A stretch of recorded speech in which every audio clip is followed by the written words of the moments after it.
Hey, boys and girls, buffaloes and bunnies, December 10th weather report 2021.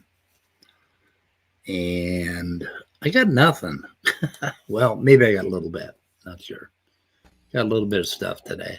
Shit show Friday. So yeah.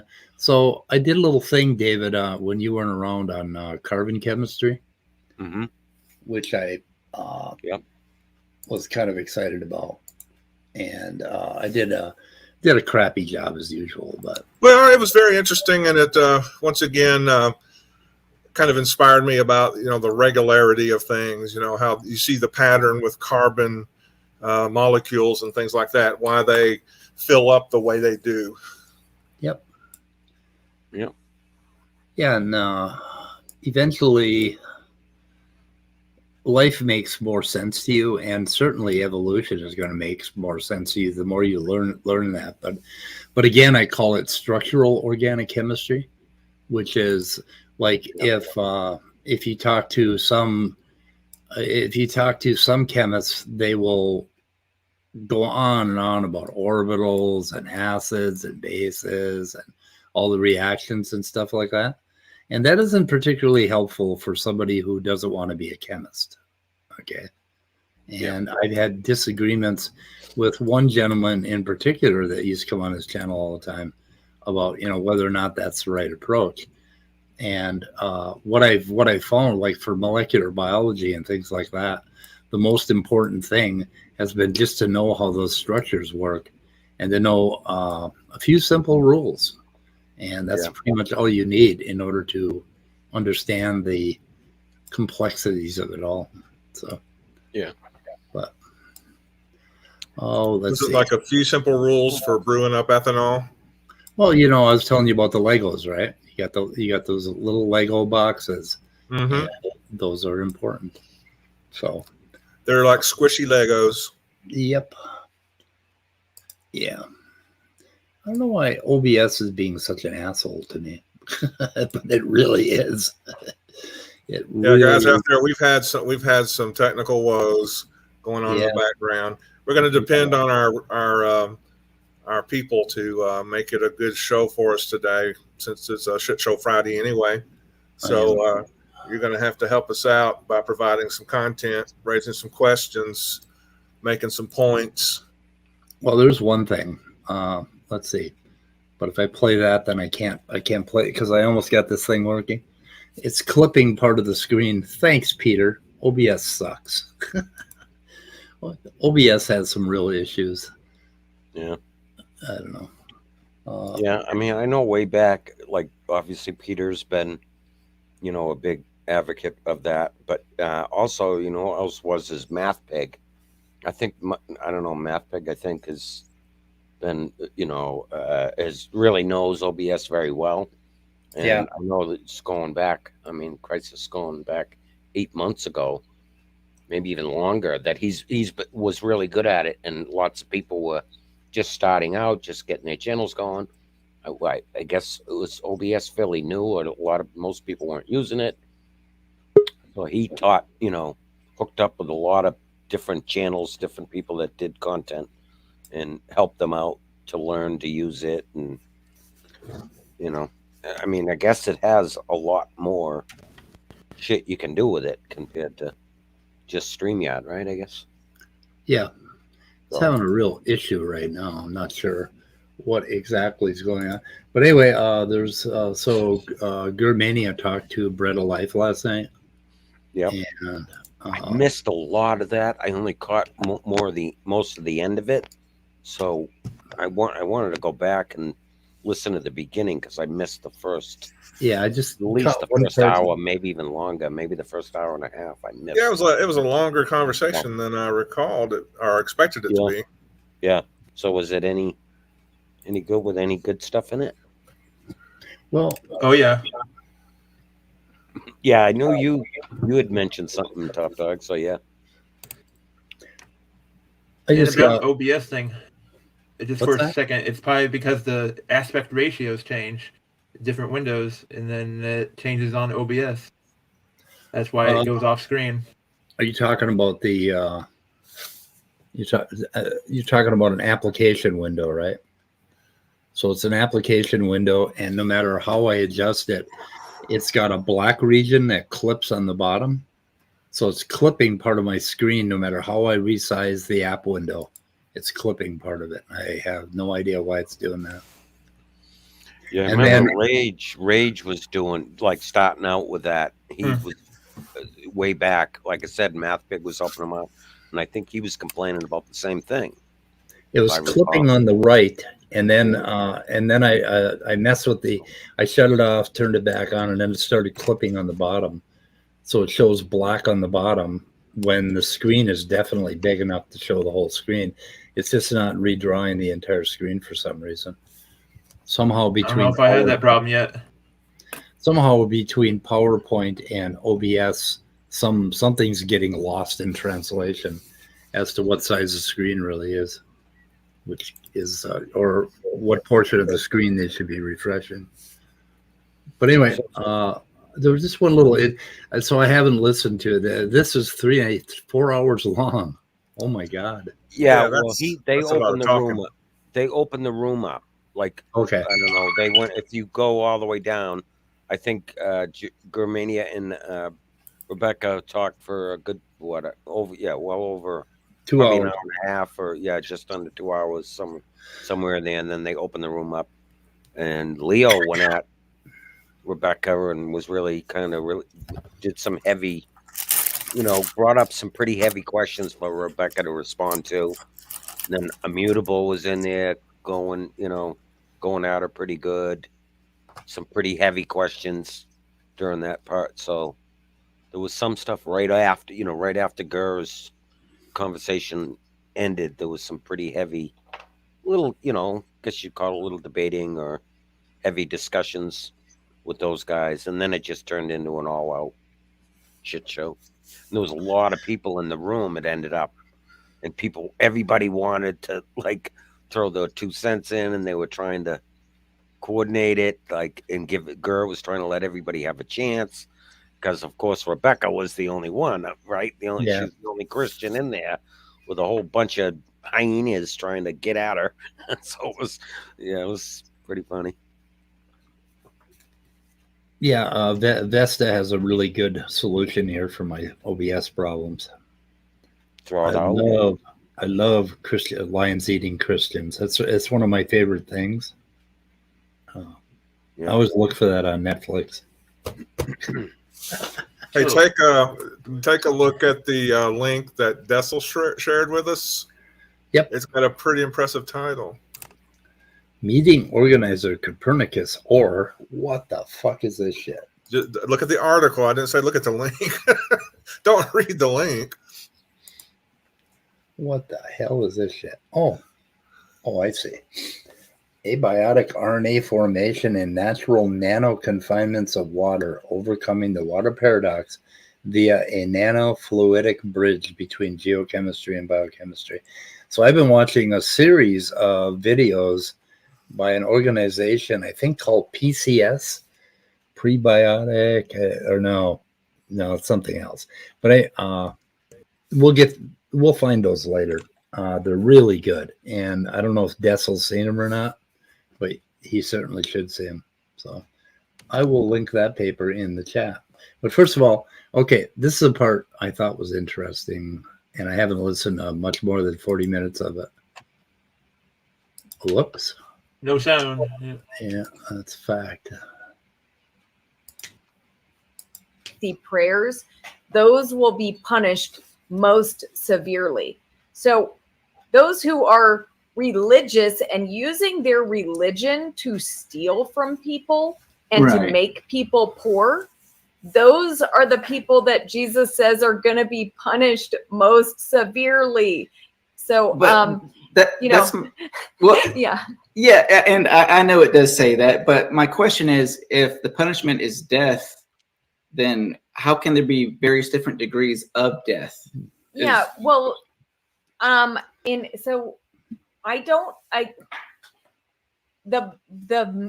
eternal punishment is death. there may be, like, I mean, in order for them to experience different degrees of punishment, obviously there's something else that has to go on there. And I don't know what exactly that looks like.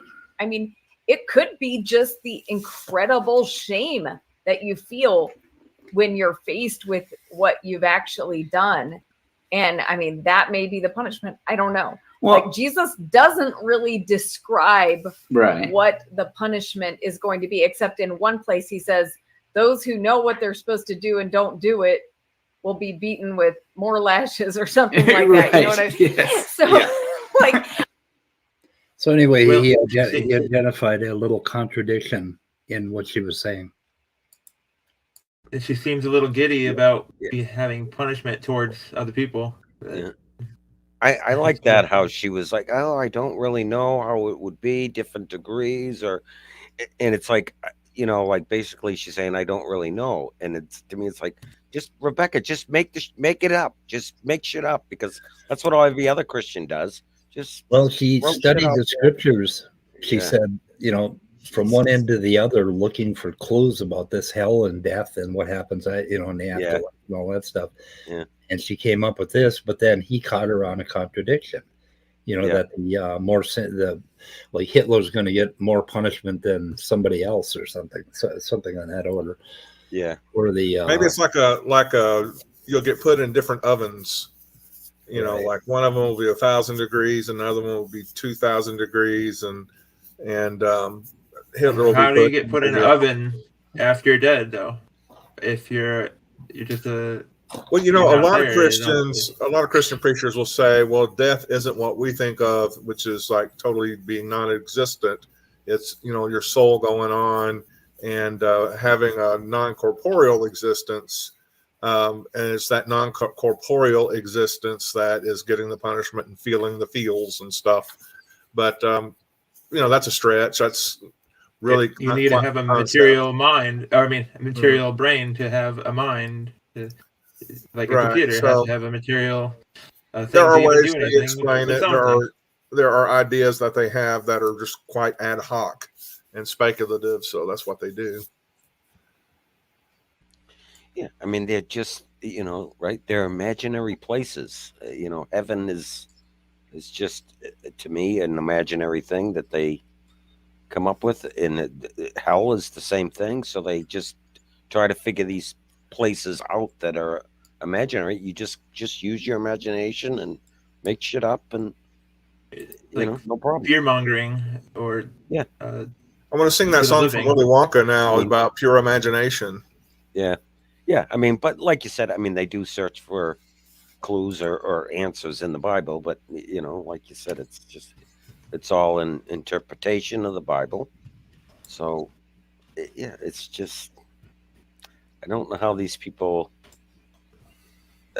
you know, devote their whole life to these things. I guess, like I said, gives them purpose, I guess.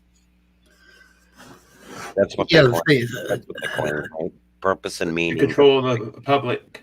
Yeah, purpose and meaning is the big thing as they go for you. Been watching these Yale courses on trying to read the Bible as history, and the professor is very, very harsh with the Bible as far as the contradictions.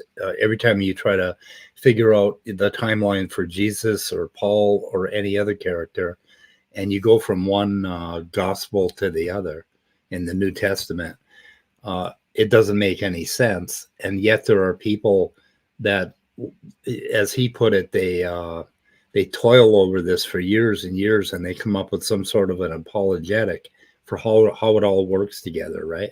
Like the Genesis story where they have two different stories, and they came up with. I mean, if you ask one of them or tell them there's a contradiction there, they'll say, "Oh no, we figured it out." And they figured out what the contradiction was. Yeah. And it's the same shit. But I mean, if you got to go to that much labor in order to make up a just so story, right, without admitting that's what you're doing, just to make it all work, to make it all look like if God was moving the pen on the paper when they wrote the Bible, what the hell was he thinking? Why do you have to go to such elaborate apologetics in order to make it all work together? It just doesn't make any sense. I don't understand why anybody would try to take that book in a literal sense, any part of it at all. I mean, it's just mind-boggling, and Gurr was basically telling her that those are the kinds of things that opened one crack in his belief system, and then everything else just slipped in. And I'm not sure what else. Yeah, Gurr, you ought to come in here and talk about your experience with Rebecca. Yeah, come on in, Gurr. Let's do an after show.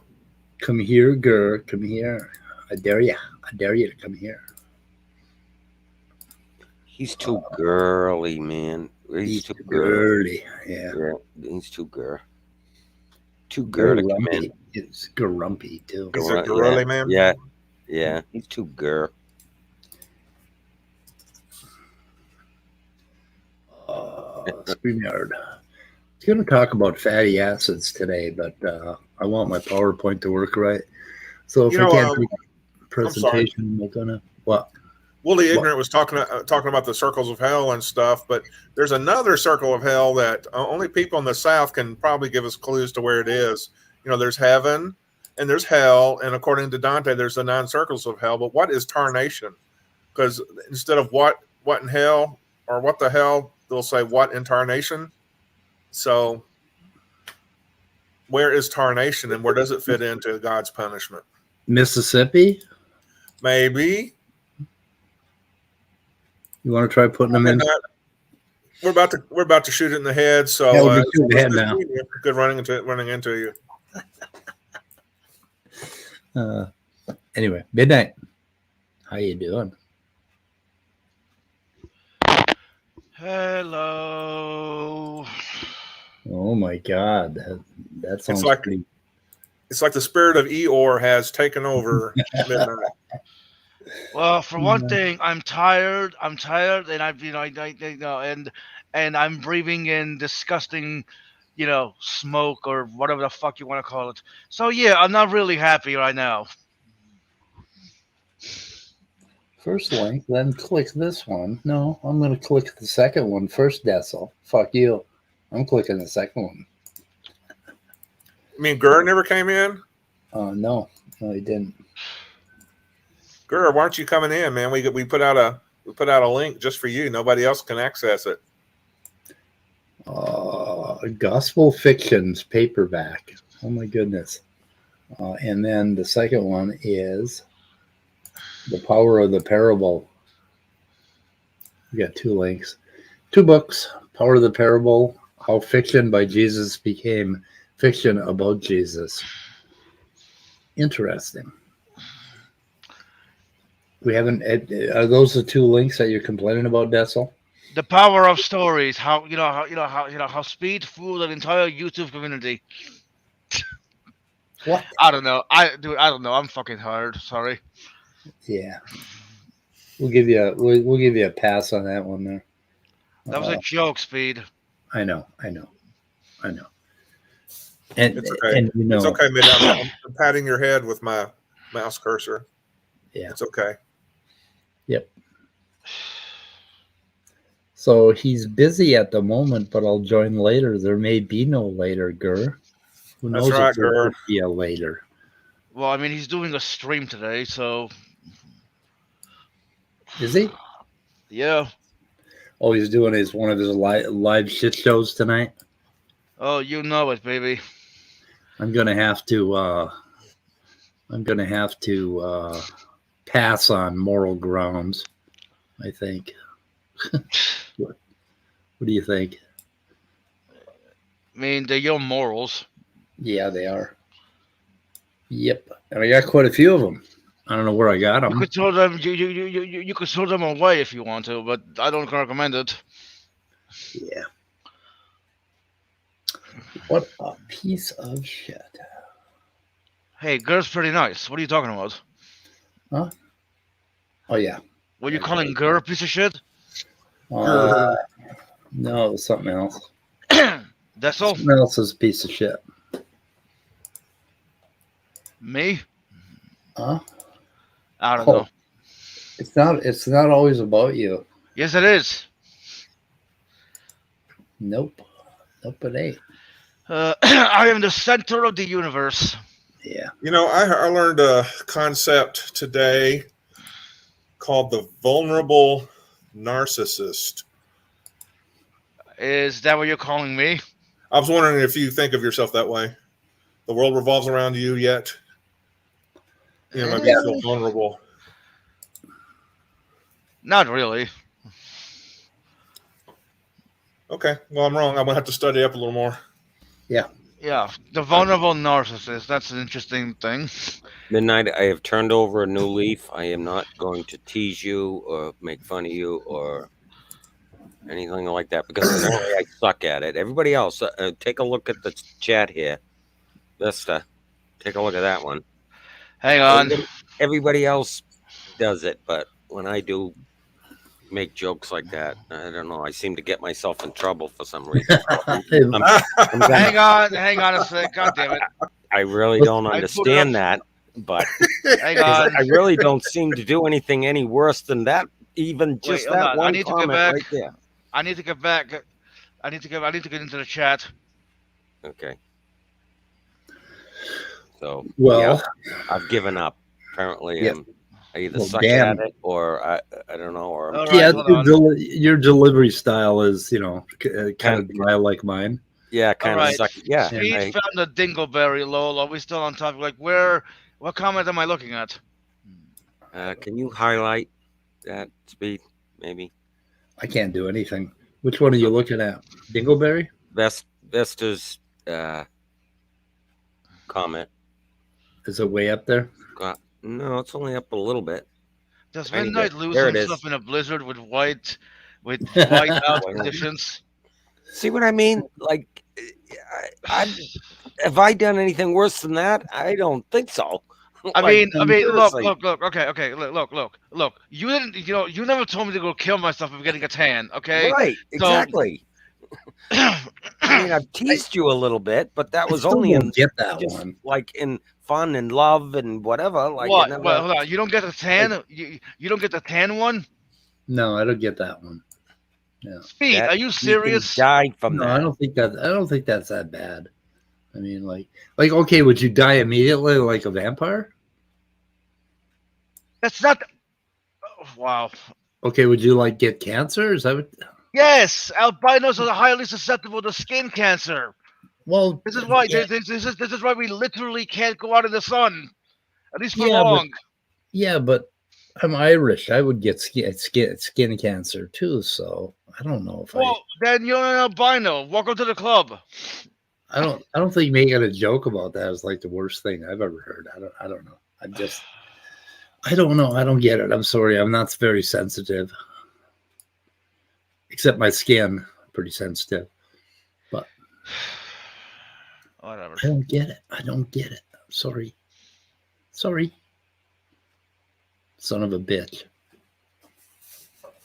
Well, guys, I'd like to give my theory on that. Honestly, Midnight, I think that I really think that Rage kind of really didn't know what he was. Yeah, he didn't. I think he did. I think he said he did. He said he did. So right, but I think he's just. I think he was saying that because he was too embarrassed to say that he didn't know. To be honest with you, I bet he didn't think of it or didn't realize. Honestly, I don't know. That's just my theory. I mean, and then it just turned into a shit show, after the fact. But I think when he said it, I don't think he actually meant it like that. Like, go kill Honestly, yourself. it's I don't know. I really don't. You know I don't what? think he did. You know what? Whatever. Doesn't matter. I would have made But the yeah, same I mean, joke. I probably would have made the same joke, and not because I didn't realize that it was Not- that. right. I didn't not understand. realizing that Yeah. it would be that effective or that, hurtful or Or that it would bother you any more than the other jokes. That any people- other joke. Right. Yeah. That's just my theory. I don't. Yeah. So anyway, but I'm not going to make that joke now that I know. Now that you've told me that's a soft spot. I don't know. I mean, I've handled a lot of. I've had okay, speed. Think about it. Why would that one joke bother me? When I, God damn it,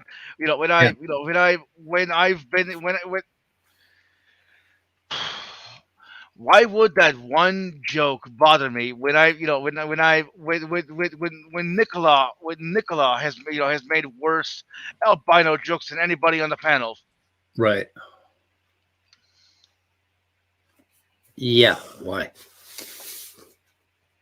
Has he really? Has he made horrible albino jokes? Honestly, I don't know if they were that bad. I was just using Nicola as an example. Yeah. Okay. Now look at Gur's comment. This is. Hold on. Can someone read it to me? I'm playing Batman. I think Midnight is smart. He's bright. Oh, that's pretty. Yeah, people have done way worse than me. I mean, come on.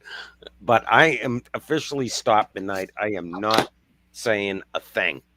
Nope. Ever again. I'm not No. teasing you. I'm not. Never again. I'm done.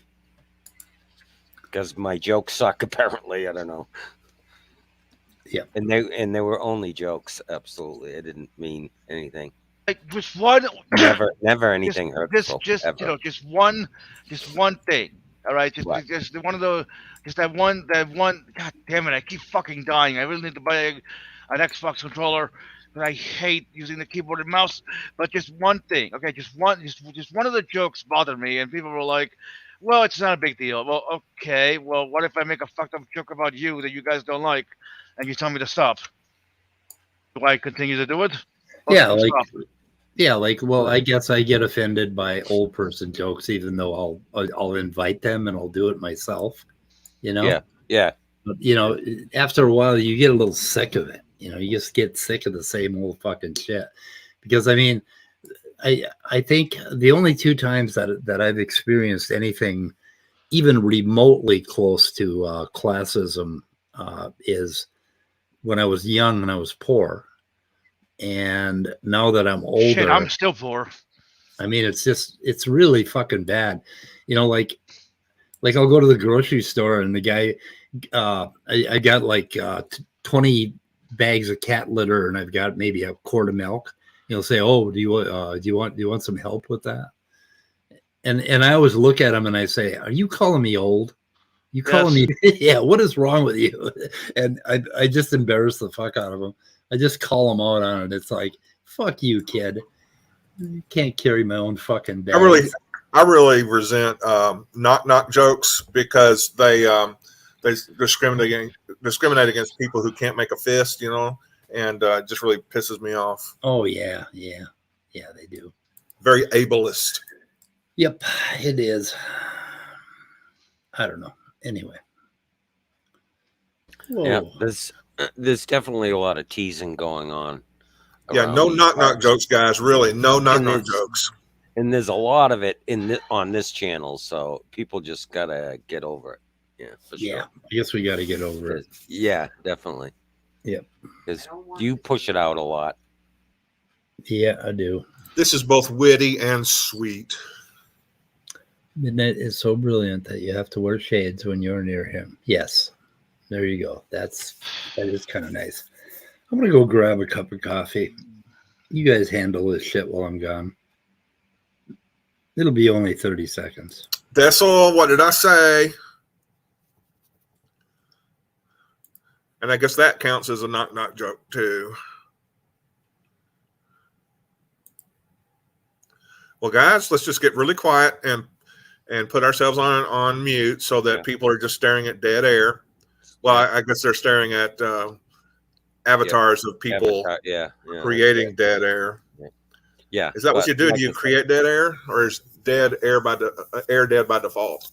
I think, like I said, like there's a lot of teasing and joking going on. We do that a lot, right? Obviously, and like Speed said, I think my comedy and his comedy are kind of dry. Mine's probably worse than his, right? A little dry. I've always been accused of having a dry sense of humor. Yeah, and it just because you have a dry sense of humor doesn't mean you pick up on the other person's dry sense of humor. So it's just kind of a weird dynamic. Yeah. Well, I was busy making a PowerPoint of my website because Speed was saying he had a problem with PowerPoint, so I was going to see if it works on OBS. Oh, I know what makes dead air. PowerPoint for like 15 years. Thank you, Benghazi.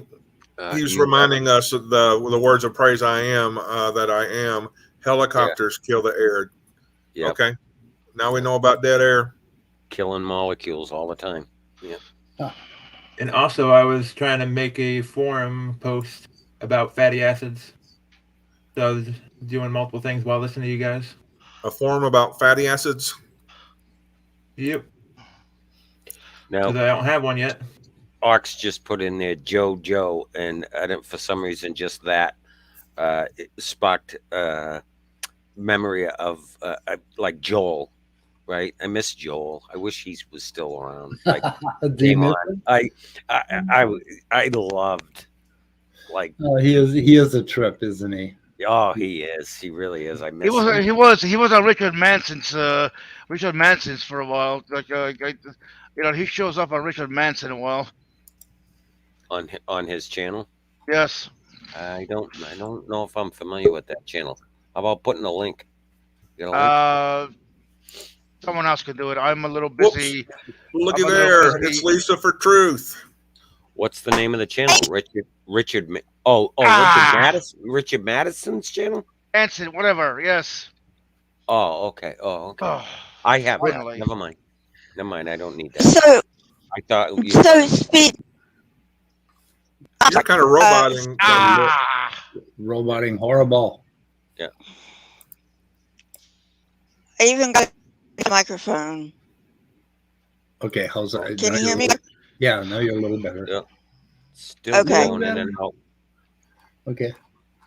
Keep talking. So what do you want to say? You want to yell at me? No. Why would I yell at you? You help me. My mom yelled at me all the time. My ex-wife yells at me. Everybody yells at me. I just thought maybe you'd want to join me in. You know what? I'm not your mom or your ex-wife. But anyway, I want to thank you for that tidbit of advice. Under the what is an atheist? You know, I do my best to stay away from all the YouTube drama, so I had no idea what was going on. What drama are we talking about now? Yeah, there's lots of different drama. What drama are you talking about? Yeah. We're talking about the Steve McRae drama. Oh, that drama. Yeah, okay. Drama, yeah. That is a bad one. I don't follow that drama, but. Yeah, but hold on. Steve McRae drama, which part? Because there's different dramas about Steve McRae. Like, you know what I mean? The definition of atheism drama? Like, what are you talking about?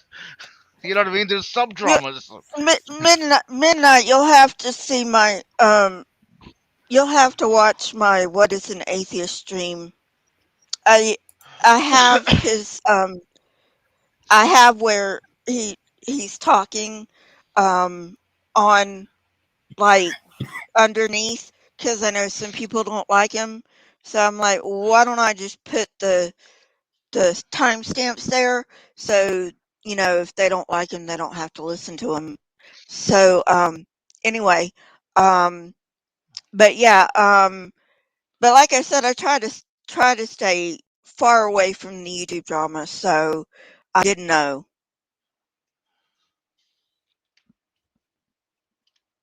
All right. Well, that's fine. Batman. I have not seen that one. I'll link that in the description. What is an atheist? Stephen Cray's Snake Was Right and Deconverted Man. Yeah, they really get into it. And it's like, there's all these technical philosophical definitions of an atheist and stuff, and they go with these belief bubbles and all this stuff. And it's just like, okay, who cares? I mean, every one of us is going to have a different take on it, right? Right, I mean, right. we're going to have it like a different level. Which So is that's what which was my point with the what is an atheist dream. We're all different. Christians, they believe in Christ, right? You believe in Christ, you're a Christian. Bam, wham, Right. thank you, ma'am. But atheists aren't like that. And you're trying to fit a square peg in a round hole when you want all atheists to conform to one definition. That was my entire point of the stream. That lasted over 4 hours.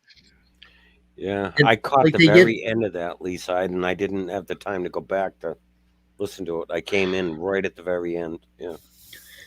Somebody imagines like agnosticism, and they think too much about it. It's like, okay, I'm agnostic. And then you think, well, so is a rock, because a rock doesn't have a belief in it. But then they freak the fuck out if you say that, because you're supposed to be. Yeah, I'm a relativist when it comes to words. Now, obviously, you can't redefine words, right? Like a chair is a chair, and you can't make a chair a table, right? But when you're talking about concepts, you can, but you'd be insane too. But when you're talking about concepts like agnosticism and atheism and all that shit, I'm meaning that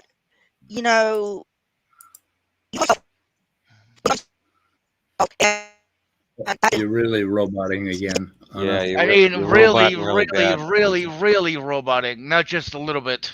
Yeah, it's really bad roboting. There's a stream. What is an atheist? Oh, yeah. Yeah, like I said, I caught the very end of it. Yep. Yeah, but no, come on. I didn't, and it was a really long stream, so I didn't get a chance to go back and listen to any of the conversation before. Yeah. Well, an atheist is just anything but a theist. You could be be anything. And that's kind of the more general definition of an atheist is like we all want to get together and we want to know one thing about each other. Are you a believer or are you an atheist? So it's kind of like, okay, but atheist is going to cover all sorts of different little nuances. And do we really have to fight about it? I don't think so. I don't think we have to fight about it, because if you tell me now?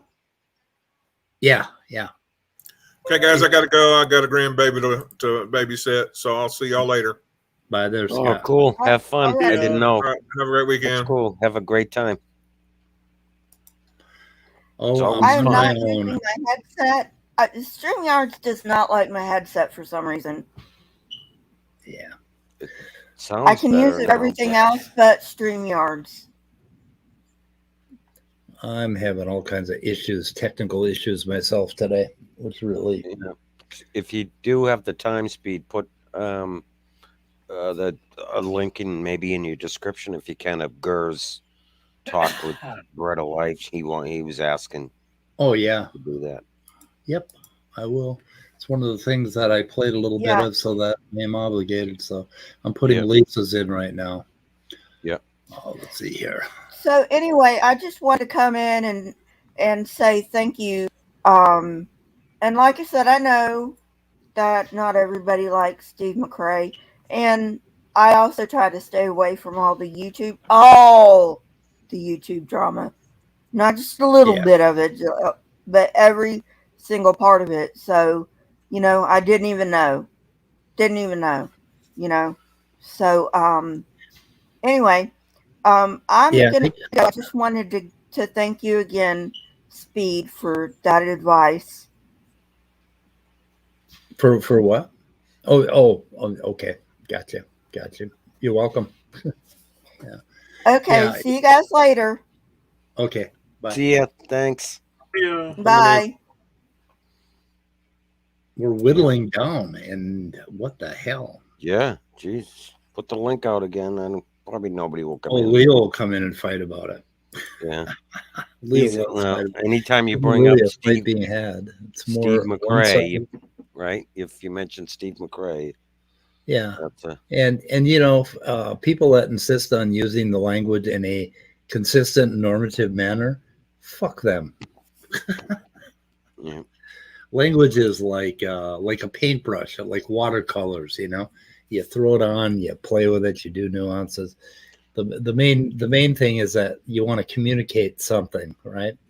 And if you walk into a convention and you hook up, you basically meet a bunch of people, you may want to know if they're believers or atheists, and it's that damn simple. You don't want to know anything about their agnosticism or about, you know, all the details and semantic intricacies of how they classify themselves. Just don't give a fuck. Yeah. So it's an interesting conversation. You know, I do like the philosophy, and I like when language, you know, you get into like set theory with languages, and you try to figure out, you know, what exactly you're referring to, and all of that stuff. That's all very, very interesting mathematics, but it's not for the average person, not for the average over coffee conversation. So we just don't care. Yeah. Do not give a fuck. No fucks to give. Anyway. Okay, so let's see. I got that one. Now I got to put grr. And we're probably going to end early today if somebody doesn't have something burning or somebody doesn't come in. Yeah. I just threw the link out again in case somebody wants. Well, I have it pinned to the top. So. Oh, you do? Oh, I didn't look. I didn't know. It is pinned. Oh, you do? Okay. Didn't know. I didn't see it. I hate pinning things to the top of chat because it kind of screws up chat. I don't know.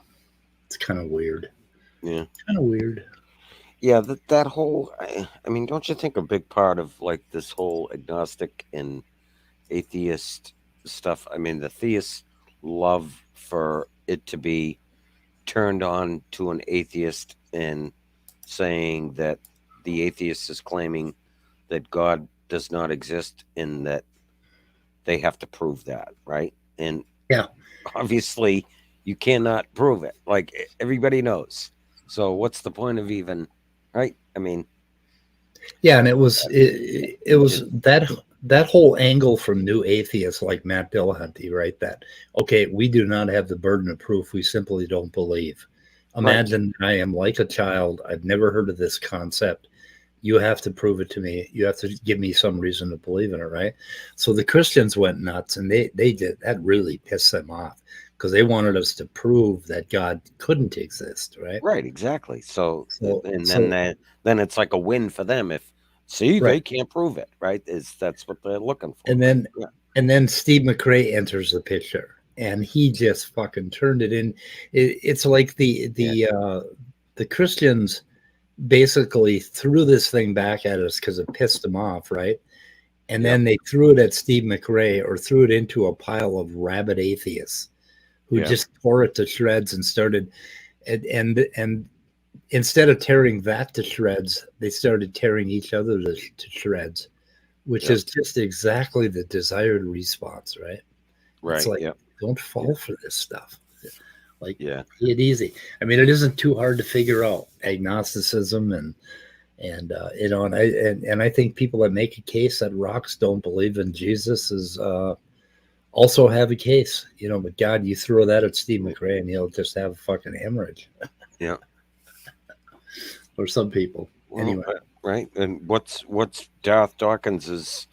You know, he thinks it's his nail in the coffin, and he tries to. That's his big question.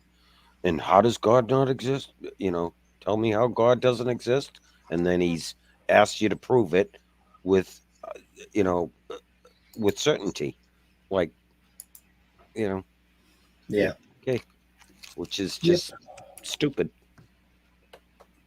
Can't be done. He knows it, and that's why he thinks it's a nail in the coffin. for him anyway. And then all the rest of the Christians just love it. They all think it's, you know. So I was in a Bible study yesterday, and I suggested a topic, and it was oh God, I forget exactly how it went, but anyway, we started talking about the aspects of Christianity that really do not appeal to me, and one of them was the whole thing about sin, and the whole thing about original sin and how, you know, they talk about the flesh, like there's something wrong with the flesh. Yeah, that's a big thing. Yeah. And at the heart of at the heart of all men is evil, you know, that sort of thing. Yeah. And the other thing is that, you know, the burning in hell part, you know, and you got to live your entire life thinking you're being watched and you're being judged, and this constant worry about, you know, my sinful nature, and then, okay, take that. Okay, you're saying man is a piece of shit, right? It's this horrible thing, but at the same time, you think that man is the only chosen bit of matter in the universe, that God chose us, right? So you've got this hubris combined with this self-deprecation. So they hate themselves, yet they think we are God's special creatures, and that we're more special than any other creature on the earth, or any other organism, or any other planet or rock or piece of matter for that matter. So there's hubris combined with self-deprecation. How and what it does is it puts you in this torture chamber, you know, where you're being pet. They're petting you on one side and burning you on the other side. Yeah, exactly. And that was a reason why I turned away from it as a very, very young child. Yeah, because the whole mythos, like you know, I read science fiction back then, and you know, it was rare where I grew up, but I found enough Asimov and whatever, and now that was exciting mythology. And then I went to church and I heard this dry, bone dry bullshit mythology. Where they wanted me to stay up all night worried that if I touched my dick, I was going to go to hell, and my aunties were going to see it and all. I mean, this whole thing, what is wrong with Christianity? It stinks. The whole idea stinks. For me, it was like you touched on that part. Like I think the big part for me was is them feeling special, like that. Yeah, kind of almost that entitlement, or you just think you're special, or you're better than. I always felt that they thought they were better than other people.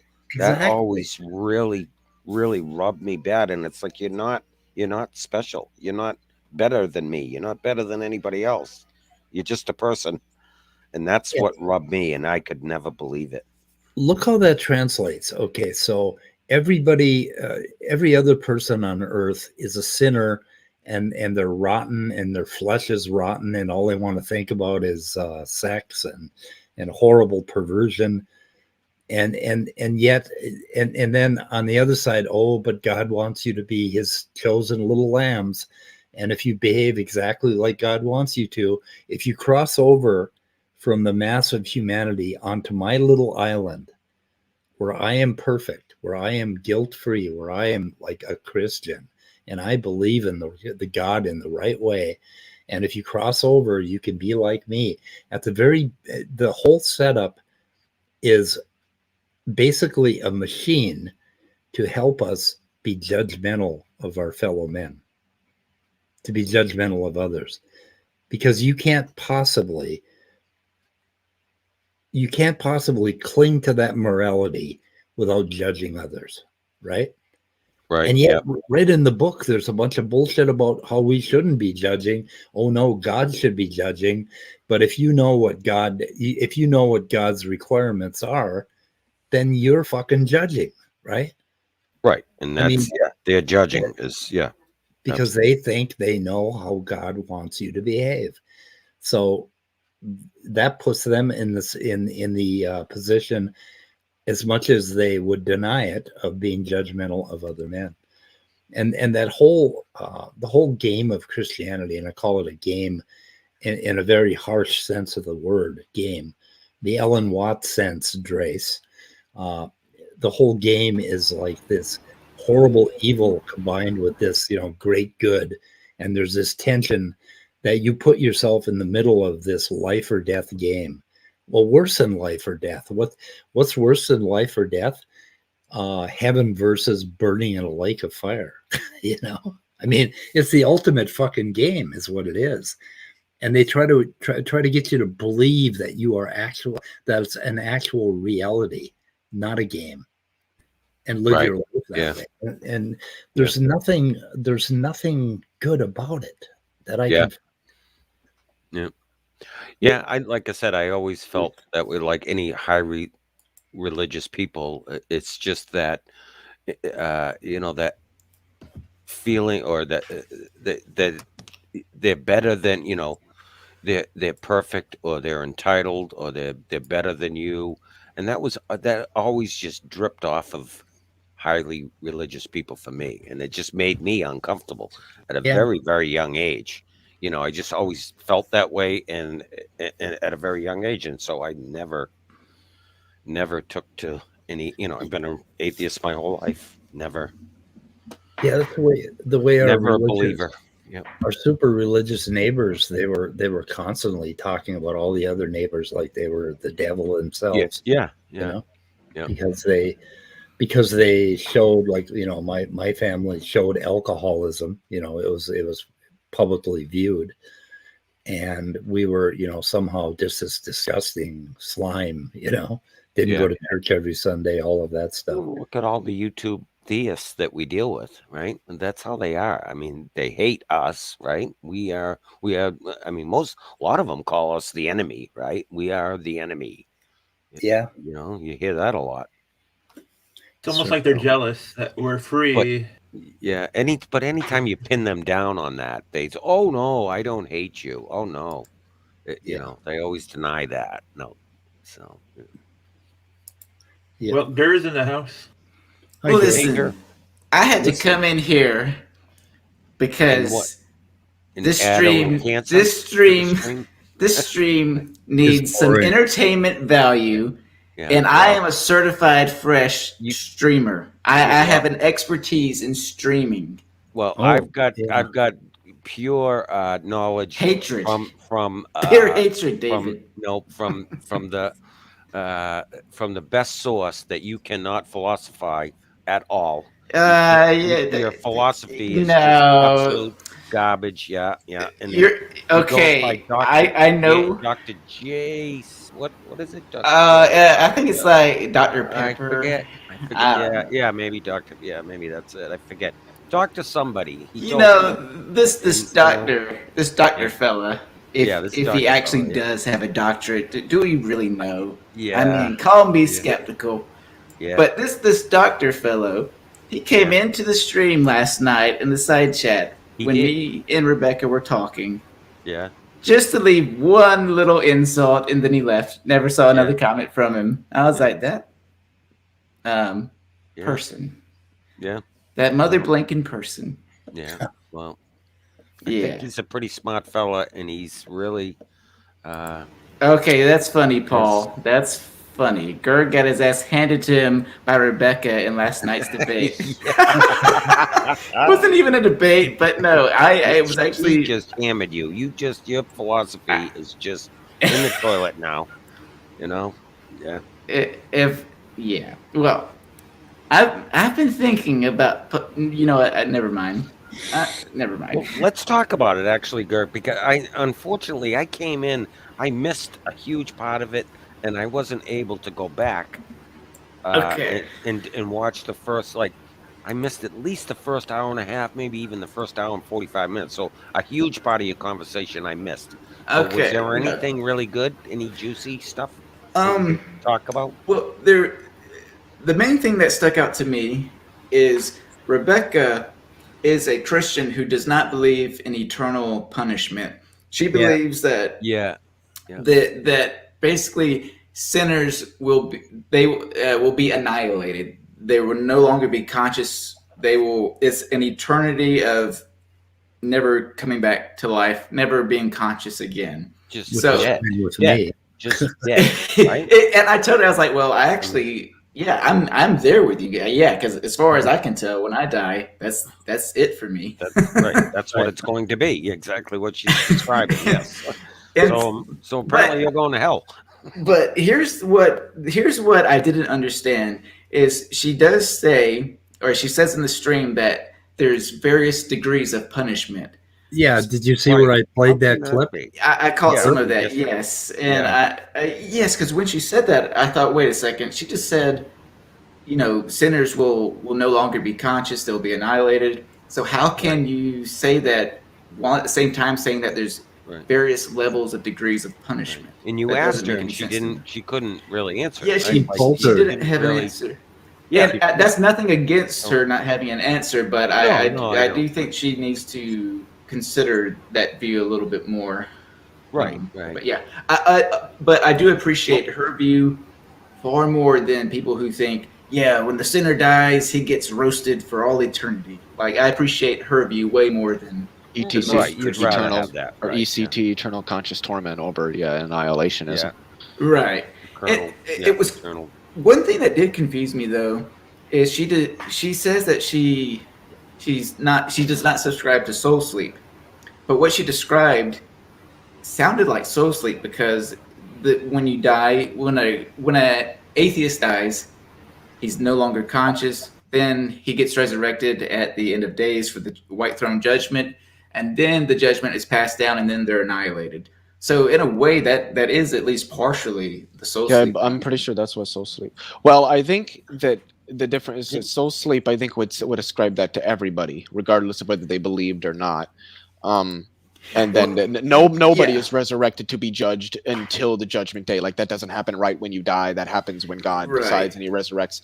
But I think she only believes that for specifically atheists or non-believers of Christianity will sort of go through the soul sleep. So it isn't fully the concept of soul sleep, but it is a particular variant of it, I would say. Right. Yes, because I did ask her that. I said, okay, if an atheist dies, they're no longer conscious until they get resurrected for judgment, and then they're obliviated. And but when a Christian dies, you go straight to heaven. And she said it was a tiny bit more nuanced than that, but that's essentially what she said. What was that happens when Jesus returns? I believe so. It's one of those things that's kind of debated, but as far as I can tell, that is what it is. I'm completely confused on this. Completely. Well, the whole idea of soul sleep is that when it doesn't matter what you believe, when you die, you don't go to either heaven, you don't go to hell. You're just unconscious, unaware, not experiencing anything. And then when Jesus returns, over the second coming and all this stuff, then everybody gets risen from the dead, and then the judgment is passed down. Those who disbelieved will be sent to hell. Those who are not will have eternal life on the new earth with Jesus in happiness and peace and love for literally forever. So that's just a different doctrine that they have interpreted from the Bible? And to be fair, I do think that is a more logically consistent view of the Bible, because these Christians who say, there's a coming judgment day, they already think that Christians and atheists are being judged right when they die. So it makes more sense that way, especially when you consider that eternal life is a good thing to them. What's the point in having eternal life if we're already eternal beings? So it makes more sense depending on how you look at it. And that soul sleep is kind of like a fringe type. It's not too many people. It's a minority view, I would say. Yes, it's a so. Okay, all right. Yeah, I know when I started to lean that way before I went full atheist and God hater mode, because I'm an atheist and all that. I started to lean towards that way too, because I feel like there's definitely a strong case to be made for soul sleep. And again, I feel like it does make a lot more sense, because even in the Bible, it says the wages of sin is death, not eternal agonizing punishment. But yeah, and so it's like, why would it say the punishment of sin is the wages of sin is death if it's actually eternal hellfire. And I do see a lot of Christians, or well, at least some Christians, when they're talking about these different topics, and other Christians will be in the side chat, and they're writing in there that, and nowhere does it say that there's a hell in the Bible. Like, it's not to be found. Some of them claim, like, so. Yeah, there's also something called Christian universalism, which is that God will save everyone through the sacrifice of Jesus in his resurrection. And so, yeah, there's a couple different flavors of that type of concept, but yeah, that's the Christians have been battling over this for months and months now, right? This has been all over Praise's channel, been all over. I think Jamie Russell. I mean, look at Nitschke. I haven't forgotten about you. I'm gonna let this conversation go on for a little while. So shut up, Trace. Get out of here. Get out of here. Talk about, all right, girly man. I have something for Nitschke. I'm gonna put it on the back burner, and I'm gonna shut up right after I give props to people like Benghazi and others in the side chat who are talking about Bernie Williams. And that's it. I shut up. You guys keep going. Talking about what? Yeah, I'm burning what? Is this one of them new teenage, young, what's the fucking word I'm looking for? Is this the new slang? Bernard Williams. Bernard Williams was an important 20th century philosopher, mainly in moral philosophy, if I remember right. But it's been a long time since I've heard his name mentioned. But he's an important guy. Okay, because I thought you said that they are talking about burning Williams, like burning journeys is what I was thinking. Okay, gotcha. Bernie Williams, is that? Yeah. Some people call him Bernie for short. The guy that I used to talk philosophy with when I was really young, I used to call him Bernie. How old are you, Drace, if you don't mind me asking? 34. Oh, okay. All right. A baby. He's just a boy. He's just a boy. Anyway, yeah, sorry to derail what you guys were talking about. No, trust me. I came in here with really no motive other than just to talk a lot because there's too much dead air on this stream. So, have you been following a lot of the battles on the Christian channels that they've been? A little bit. It's not entertaining. A little bit, not a whole lot. It's just it's not really not entertaining. Right. One thing I don't get, and I told this to Praise a couple weeks ago. I said, okay, when I was a Christian, I would have these arguments and debates too, and disagreements about if you're a Christian, are you always saved, or can you lose that salvation? But I never for 1 second thought that the opposing side were evil, fake Christians. I just hoped that they were right or that I was right. But at the end of the day, I hoped that we would all go to heaven and that we were all Christians, at least to various degrees. But yeah, I just don't get why they have to sling mud and be douchebags to each other. That part makes no sense to me. Yeah, I mean that was one of the points that I brought up a while ago, probably over a month ago, when these guys, of course, have been battling over this stuff. It was pretty heavy back then. It seems to have let up a little bit now, but I don't know. But they've been battling over these doctrines of once saved, always saved, and Yeah, but think about it though. All this shit. Yeah. Think about what's at stake for them. When I was listening to you talk to Rebecca last night, the thing that really bothered me is that she didn't know the answer to some of those questions.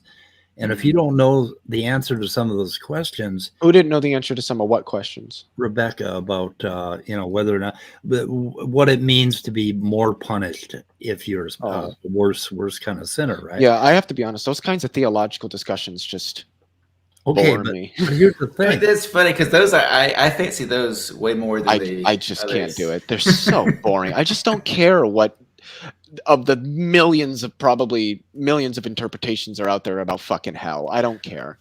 Well, that's what point go ahead. is. Go ahead, yes. Okay, the fucking point is, for them, that's a really serious thing if they don't understand one way or the other.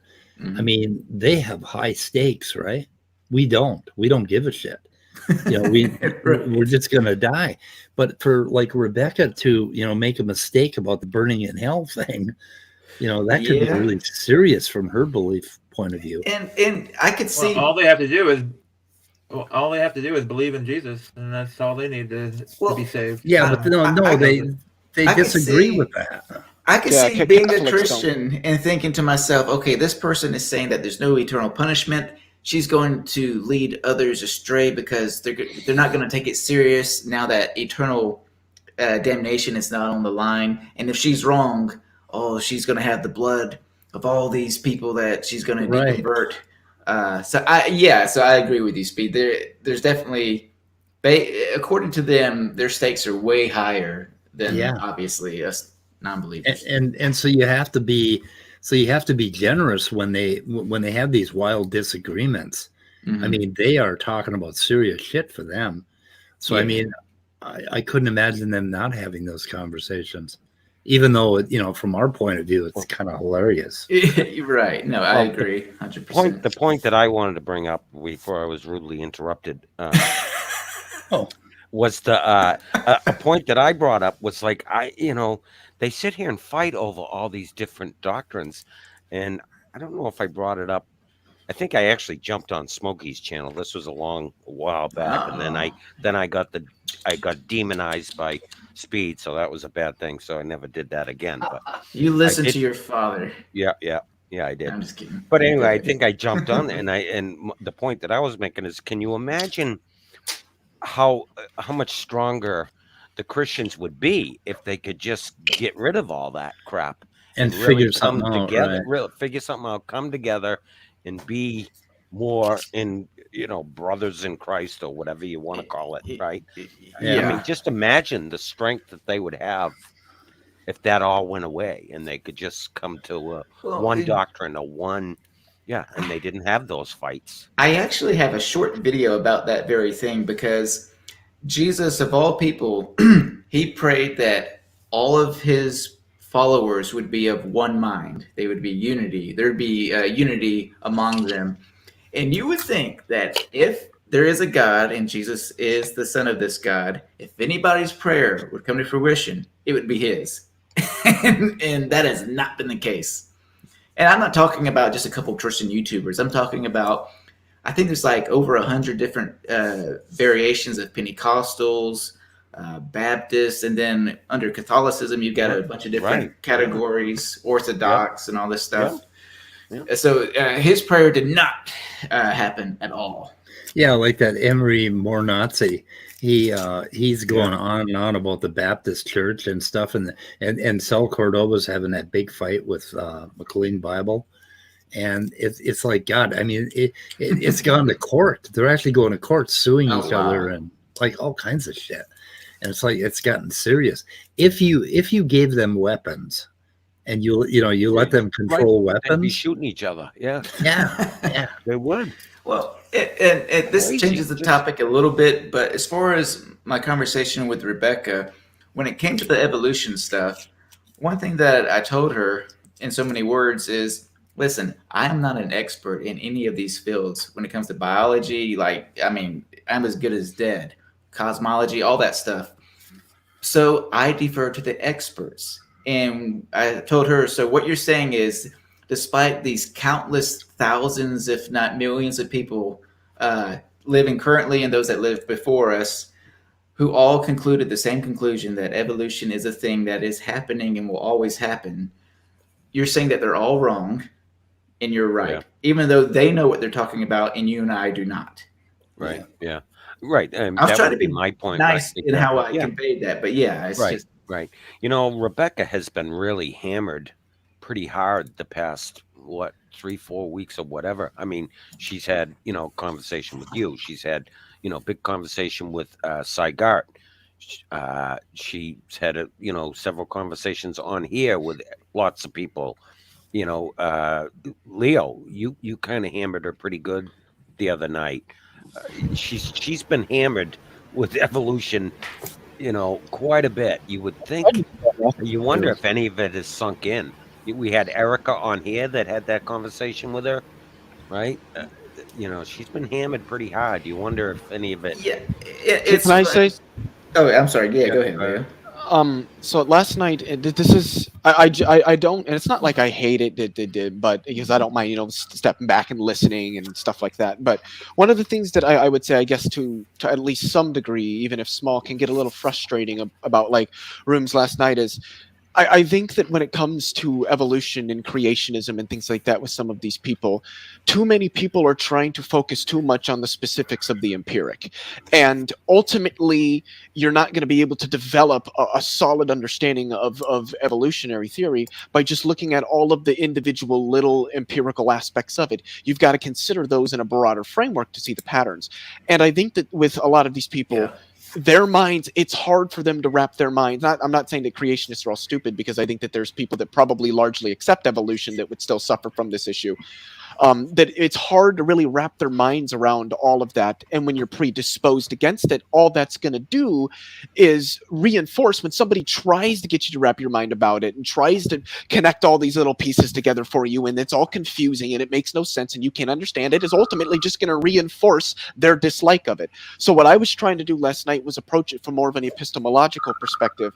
Like when I first started engaging with her, if you remember, Gur, I was focusing on the way how she said that, she admitted that she's not a professional in this field, but then sort of made the statement that there isn't a reason to trust all of the other professionals. They don't really know what they're talking about. And so trying to lay this bare, when I asked her the question, if I am not a professional in a field, and I the only information that I have about something in a field is that the majority of the professionals say that X is true, is that fact alone, not considering anything else, just that fact alone, is it enough to warrant reasonable justification in the truth of X? I would say yes. Agreed. I think most people would say yes. It doesn't guarantee it, but I think that you have sufficient justification to believe that X is true if the only thing you had to go off of was that all of the relevant professionals, or at least the overwhelming consensus of them, are saying that X is true. Oh, speaking of which, well, I was just going to say to Leo's point, I did ask her, I said, so what would convince you that evolution is true and happening? And she said evidence. And then, but here's the thing. She mentioned a few, she said, well, not all biologists agree with evolution. I said, okay, so yeah, you've got a few, fringe loose screws here and there. And 99% only. and then here's the thing. Here was the kicker.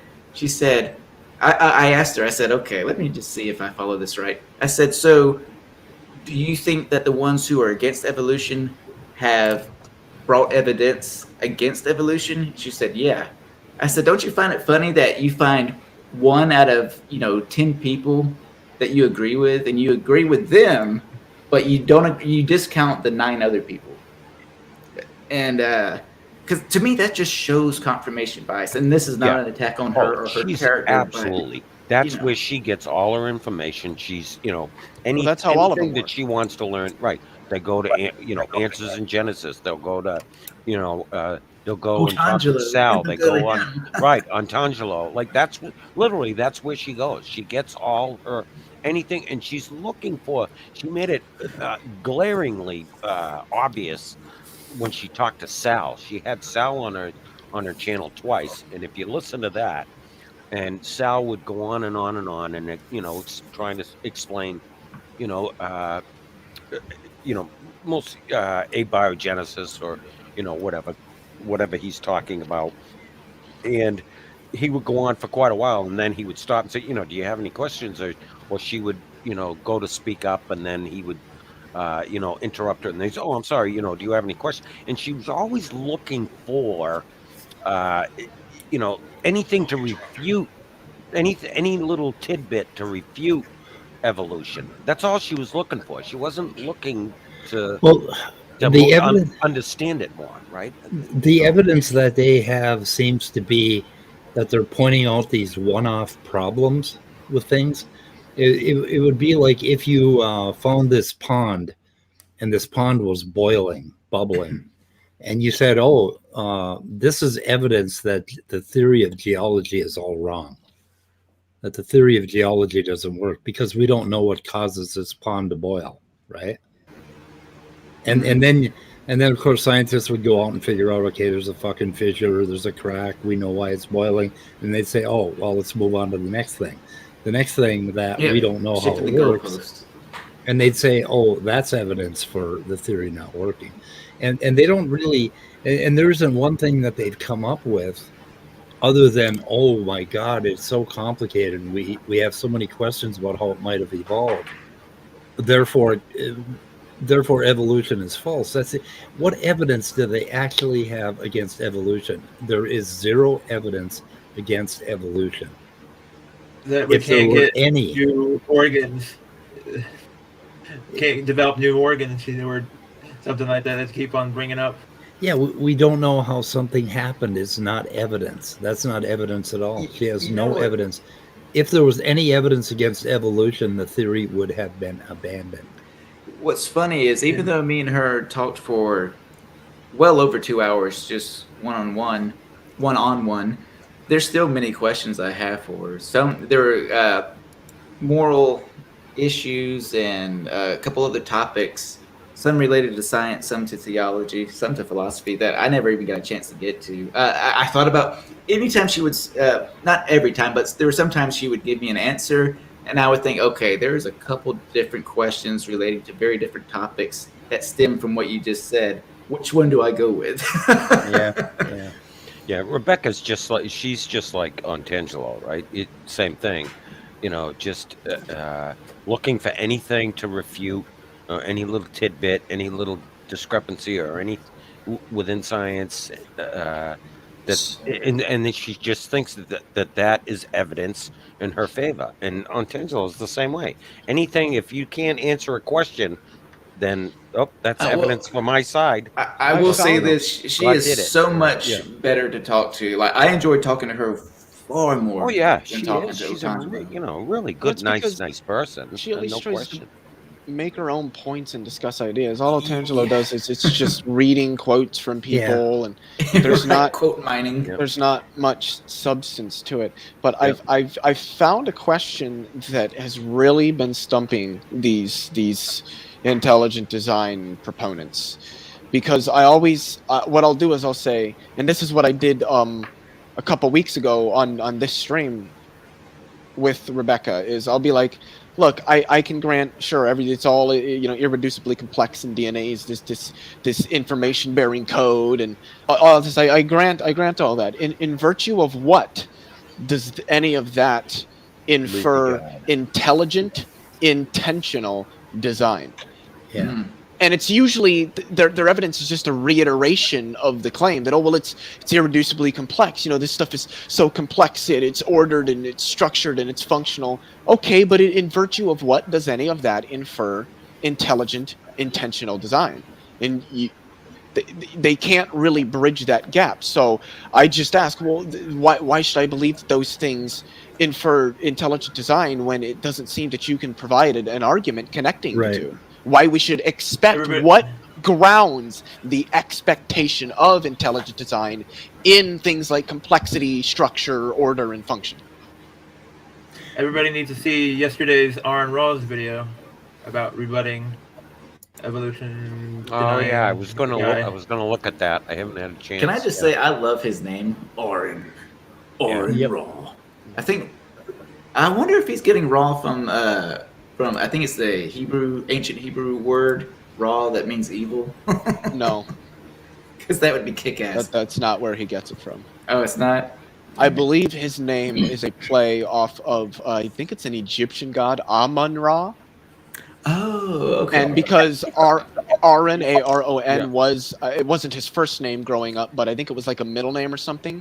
And so I don't know if it was when he made his YouTube channel, if there was like another thing account of some sort he made on the internet that he first used it, but I think he said something like he used it, he did the play on it and went Aaron-Ra, and then it just stuck. And his name legally is Aaron-Ra, like his wife's name, her last name is Ra, like that's which is pretty cool. I should change my name legally to Gur. Oh, do that. Come on. Please do, so we can make fun of you. I'll be at the doctor's office. Gur Mania? Yeah. Yeah, that's me. Please do that. No, actually, your first name should be Gur, your middle name should be Lee, and your last name should be Man. Yeah. Girly mania. There Girly you go. man. Yep. Good old girly man. Okay, who came up with that? Was that Drace? It was Drace, yeah. Yeah, it was actually Drace. Yes, All right, Drace? Speed, get rid of Drace. He's doing good here. Okay, I'll pop it Kick off. his ass out of here. No, don't. He's wrong all the time anyway. So you guys know? Can you guys still hear me? Okay, because my computer's starting to freeze up. Yes. I can hear you. A little Yep. bit, yeah. If girl would stop laughing, we could hear you. I wasn't laughing. Yeah, Oh, there's there's an some echo serious lag going on for me right now. Okay. Some what the hell? All right, so I just you guys know how I feel. You guys know how I feel about. Uh-oh. All right. Oh, Cool okay. story. Yeah, we know how you feel. Yeah. Leo, you've been Feels repeated silent. in the chat. Yeah, you guys know my position on the whole like consensus thing. Leo gives an interesting argument there. We can maybe get into a little later. Oh yeah. I wanted to Now get this stuff. Yep. You I love. wanted to get this stuff out for Go ahead. Nitschke though on Abiotic stuff. Go ahead. Sure. All right, so Nitschke sent a paper a while back by Sean Jordan talking about when you have this amino acid cysteine, you can form iron-sulfur clusters that are redox-active, which is what you need for metabolism to get started. And so I started to read about this enzyme called Photolyase. That's a protein that's involved in UV repair for DNA. And if you go to this article written in 2021 by this guy Zhu, he identifies basically the idea being that there are a lot of authors saying that Luca has photolyase. And so when Zhu gives a phylogenetic reconstruction of photolyase, what he finds is that it's missing the antenna, it's missing its N-terminal domain, but has a C-terminal domain that has a flavin adenine dinucleotide that is connected to an iron-sulfur cluster, and there's a high conservation of cysteine in the phylogenetic line. And so what that suggested to me in that paper is that if Jordan actually has a thing there, and I'll say that there's a couple of abio researchers that I've talked to that kind of turned their nose up at that paper. I'm not going to name who they are just because it's in private communication, but there are a couple of like highbrow dudes that didn't like Jordan's paper so much. But nevertheless, he shows that in the presence of the amino acid cysteine, you get these iron-sulfur clusters. They're redox-active for metabolism. And that Zhu reconstruction showed that from that system, you can exapt from that system and get something like photolyase. And then you fast forward even further to this 2014 article by Gehring, The Evolution of Vision, where it's shown that photolyase and basic UV DNA repair mechanisms are also co-opted in the evolution of vision. So I was just like going through the literature, I'm finding what could be literally like billions of years of co-option based on Jordan's basic setup there. And I just thought that that was really interesting, and that's why I wanted to talk to Nitschke about it. So what was the author with for Evolution of Vision? Gehring, that's G-E-H Ring. Yep. And Nitschke is asking about Zhu, that's XU, not ZU, XU. And if you put in XU 2021 photolyase into like Google Scholar, it'll pop up.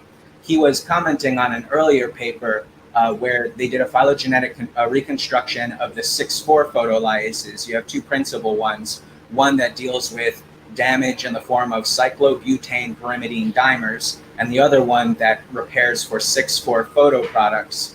And so the earlier paper reconstructed 6,4 photoproducts, identified an ancient photolyase, and said this is probably the ancestor of them all.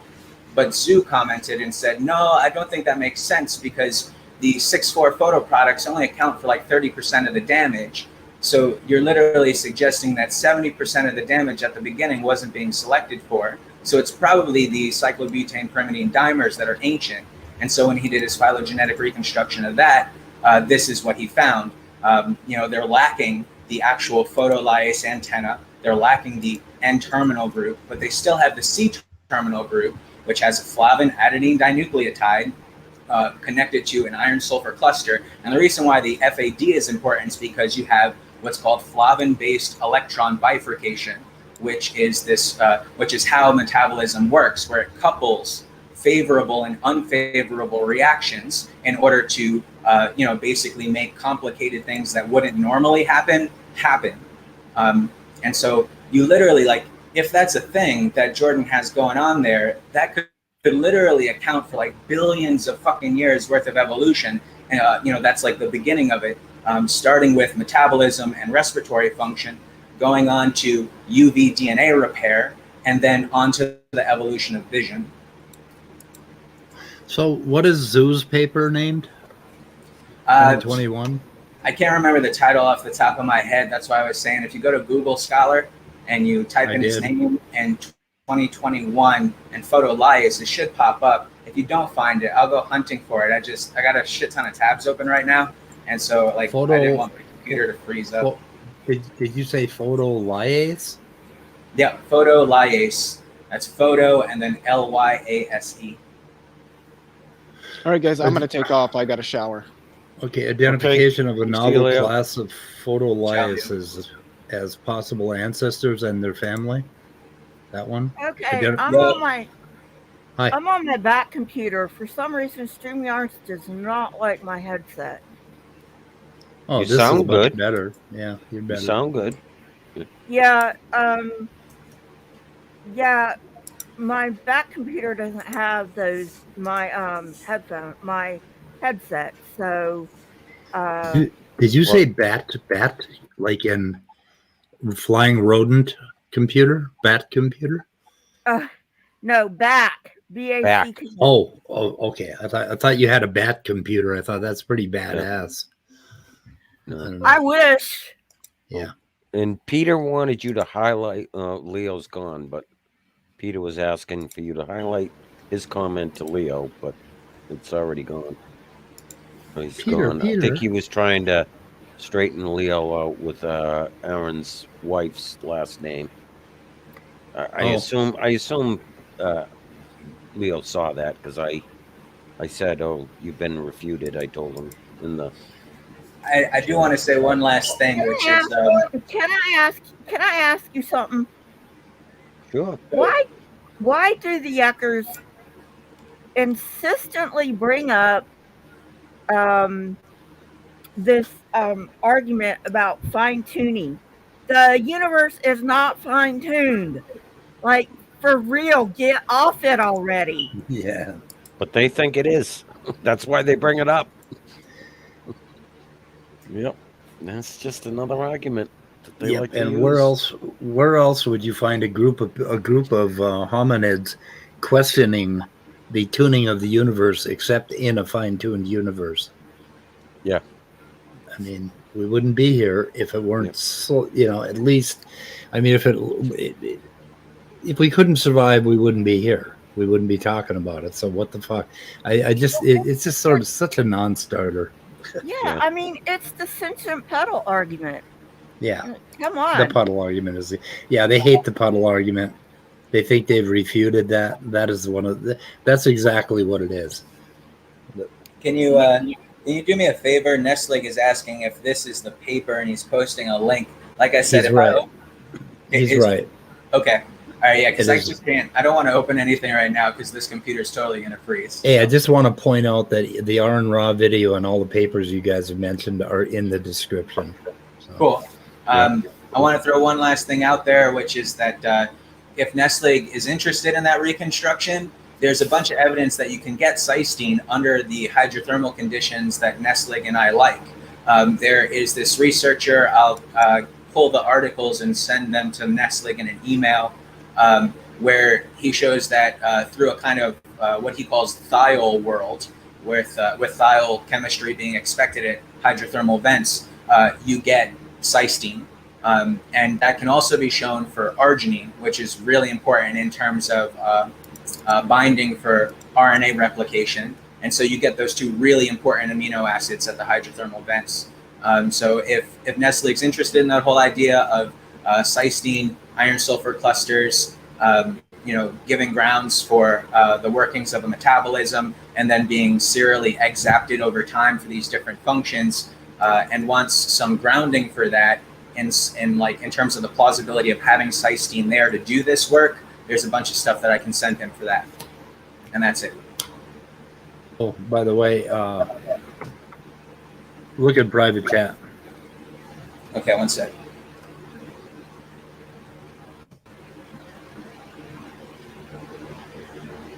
Okay. Yeah, I guess yeah. Oh, okay. All right, thanks. Yeah, I always, okay. Yeah. That's fine. So it's cysteine. I've been saying cysteine for a while, but yeah, sure, cysteine.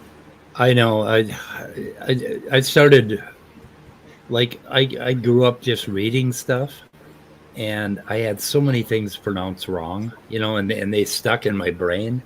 And so I started Googling everything and looking just at the top pronunciation. And it's like Danny with Ceteris paribus. It's Ceteris paribus, and it's fucking Cerberus hex. It's not Kerberos hex. Yeah, Ceteris paribus.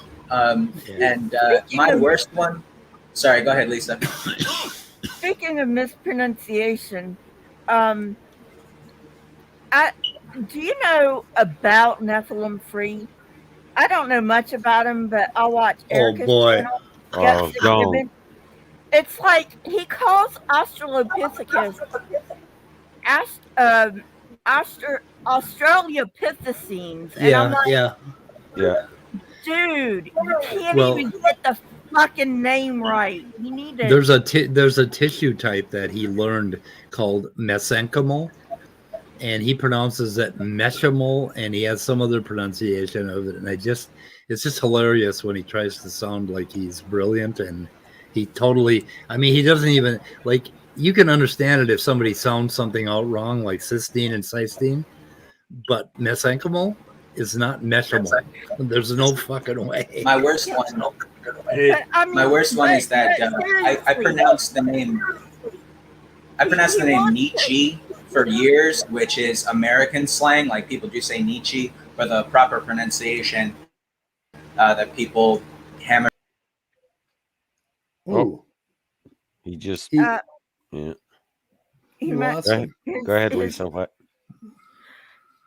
But it just kills me that he wants to be known as an expert and he can't even get the fucking names right. Yeah, well, he can't even sound them out right properly. He doesn't know the difference between a spear and a javelin. I did not know that. Like I said, I don't know much about Nephi. I only know him from Erica's channel. Gibbon. Yeah. I find it funny. You really get pissed off about some of these guys, right? Some of this stuff, Lisa. You really irritate you. Huh? No way that, oh God, look at this guy. Look at this guy. Yeah. No way that iron-sulfur cofactors, iron-sulfur chemistry is just so thick in geology that what are you denying here? I mean, my goodness. Yeah, here we go, Daniel. Here throw you in go. more of your bullshit. Yeah, no way they could have happened. Yeah. Prove to me that but it can't the magic pixie dust god can do it, though. Don't worry about it.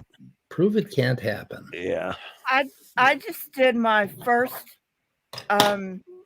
solo rebuttal to a yucker, John Morris Pendleton. Oh, I've never heard of him. Who's this? No. He's a knockoff Kent Hovind AIG shit. Yeah. So, what's his name again? Say again. John Morris Pendleton. I don't know if I've ever heard of him. Huh. Are you talking about this video? Oh, let me throw this up. Hard to believe I'm a chemist. That one? Yeah, that one. Okay. I will let me watch that. Cool. So 11 minutes. So who's this guy? His Pendleton? name's John Morris Pendleton. Yeah. That's my him right goodness. there. And he's a yucca. Oh, and he's got a He's a lab yucca. coat. Yep. He's got a lab coat on. That's so funny. I've I got a love lot it. that makes me a scientist. I love when they dress up, when they Yeah. play dress up, like Yep. like little kids playing dress up, like Yep. the fucking Yeah, geologists on Standing for Truth. Like Kent Hovind has that stethoscope around his neck, like that's really Yeah. supposed to say Yeah, something and about- then and then it shows him looking through a microscope, and the way he's looking at it, he's too far away from the lens to actually see I anything other know. than a little dot, right? He Yeah, pretends like he's really like, studying come on, it. Kent. I mean, seriously, you expect people to know what the fuck a microscope is to really think that you're doing something? Come on. Yeah, I Get with bet the he's never program. actually looked through a microscope because he can't Probably even not. imitate it. I mean, it's like, Probably not. And stuff like that, right? Okay. They know they're bullshitting. Right? That's the dishonesty of these people, right? I mean, They're trying to get the people that don't know any better. Oh, of course. Yeah. They're Yeah. used car salesmen, just trying to sell their car, as they say, right? I've been getting invitations to join him on a Hey, live stream There for he is. I think 2 months. Who? Pendleton. Oh, really? oh, really? No kidding. I keep missing it, and I Yeah. really want to know where he is with his hunt for the pterodactyl. But So yeah, I need please to- go Oh, watch he's that that video. guy. He's that guy. Oh, okay. Yeah, the pterosaur trap dude. Oh, I know him. Yes. Oh, Yes. no. Yes. Yeah. Oh, yeah. We did that video on the weather report, I think, a couple of months ago. Yeah, I think we did. Yep. Yeah, but Okay. please go watch that video. I wanted to jump in real quick because on Ra's wife, her name Yeah. is not Ra, her name's Yeah. Beck. Yeah. She's also not called Lilandra. Yeah. But maybe that's an inside thing. Yeah. Unless you watch their content. Yeah. I got to catch on his last Ooh, video. this is The, nice. the Matter of Fact Science series is actually not on Raw series. It's Lilandra series, and on that one, okay. she always goes with her old name because she didn't change her name because of her occupation. Yeah. So Okay. Yeah. All right. she's still called Yeah. PJ Beck. Yeah. Yeah. A lot So of people have to anyway, do that. Yep. That video is my first foray using that using those tools, the Wonder Share and all that. So it's not quite polished. MathPig has given me some suggestions which I am Yeah.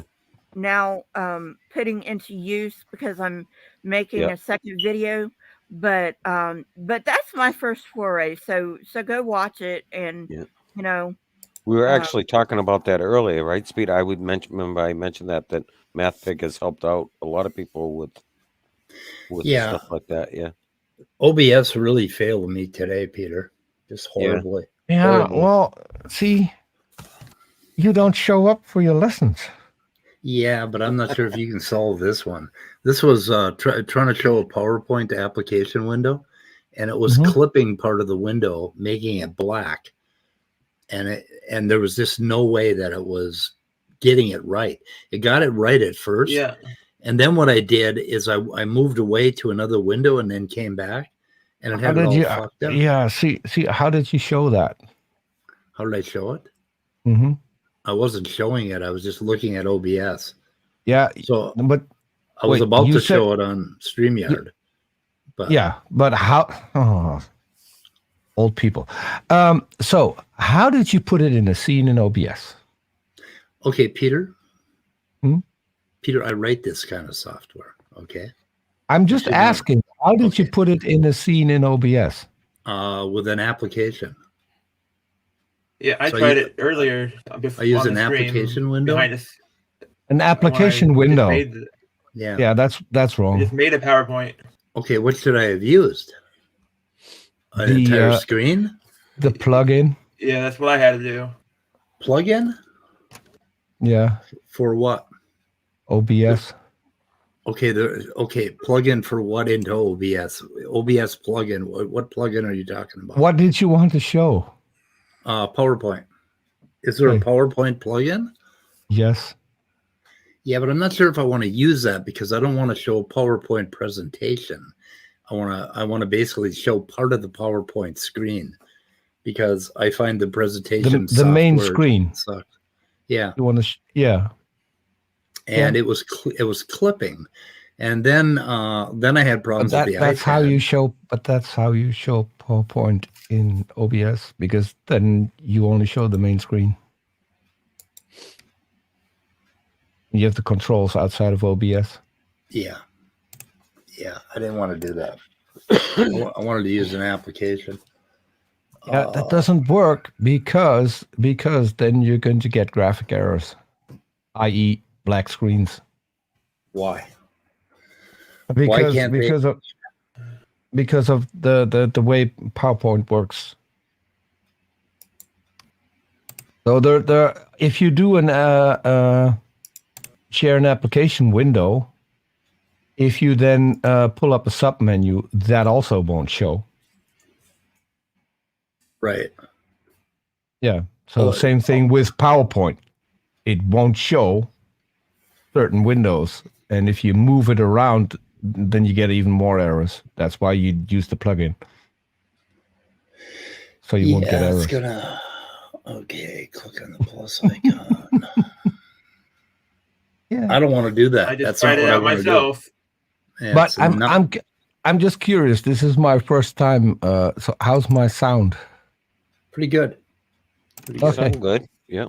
I got a new mic today. Oh, okay. But was a business like this? I love your seasonal icon there or avatar. Yeah. I love it. I have that every Christmas. Oh, let's see. I'm not paying attention to chat very well. I got a new mic. There was a company going out of business, and they sold the Yeti, the Yeti Pro with the Yeti caster set, which retails between $250 and $300 here for $50. So I thought, I'll have that. Nice. Oh, okay. I'll take a look at the plugin. Hopefully it'll make my life easier. But anyway, what will make your life easier is if you show up for class. Yeah, well. So let's get back to the yaks, Lisa.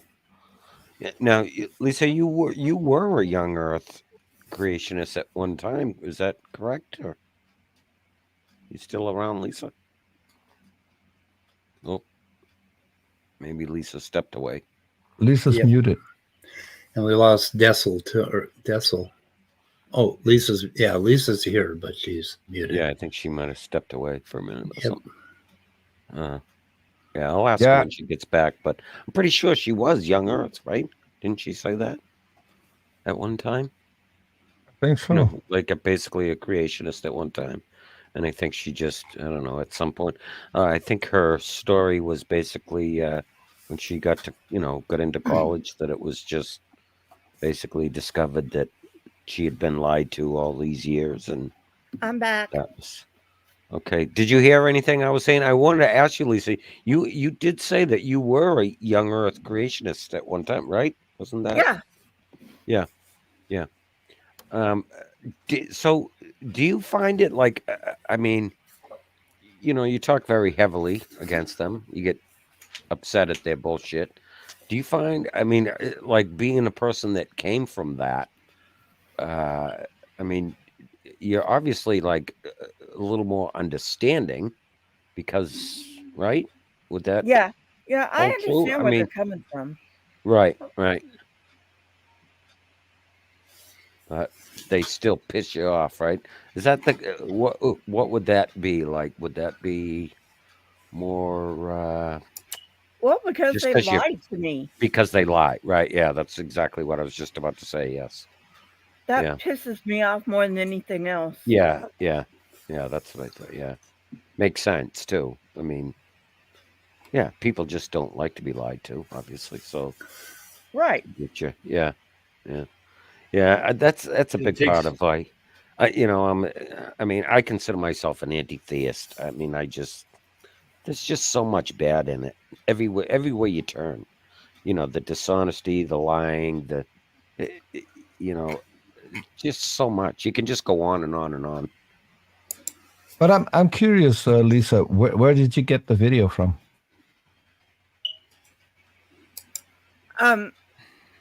You mean John Pendleton's video? Mm-hmm. He actually has a channel, but it's in Spanish. But I did find a channel where it mirrors his English shit, and it's called Truth Makes Free or something like that. The link is in the description of my video. Yeah, I know that channel. I'm still missing a couple of videos. He did an entire series, and I got most of them, but not all. And I want to have my series complete because I've got OCD. I'm basically going through what Logic didn't go through. I mean, some of the things overlap, like some of the things I cover overlap, you know. But I'm coming at it because Logic was always an atheist, you know. So he can't really come at it from a young Earth point of view, and I can, even though it's total bullshit, you know. But if you come across his episode 2, 3, and 4, I'd love to have those because those are the ones that I'm missing. I'm not sure the channel that I like I said, his channel only has Spanish. Yeah, that channel has a couple of duplicates on it, and they're not in the correct order. Yeah. But yeah, I went through that. He doesn't have everything. Like, you know, I don't want to ruin it, but for like a teaser, you know, John Morris Pendleton talks about opals, and how they can be manufactured. I'm like, oh my God. My favorite is UFOs are proof. Proof. He has proof that UFOs are of Satan. Yeah, except he admits that they can be hallucinations and they can be secret weapons and all this shit. So yeah. I don't know what his point was. That video is hilarious. Oh, I know. I'm gonna do that one too, because Logic is like, I'm not fucking with it. You know, you can fuck with it if you want. I'm like, I'm gonna fuck with it. You know. What the fuck? Oh my God. Logic is so funny. You know, I wish I could be as funny as Logic is, but I'm just not. Jay Patrick says he likes to be lied to. It's fun. That's going to bite you. Jay. It's going to come back and bite you in the ass, Jay. Yep. Yeah. Hey, guys. It's time. We got a shooter in the head. And okay, Peter. Thanks for letting me in. Yeah, yep. Peter, you can stick around. But anyway. Thank you for coming, Lisa. I can? Yeah, thanks for coming. Yeah, stick around for a minute. All right. Okay. Weather report. Let's see. Okay. Anyway, we're going to shoot in the head, guys. It's almost 6. Take care. Yeah. We got to kill him. Okay. All righty. Bye. Yep. Remember, curiosity is the cure for idiocy. Yep. And goodbye, cruel world. Okay, bye.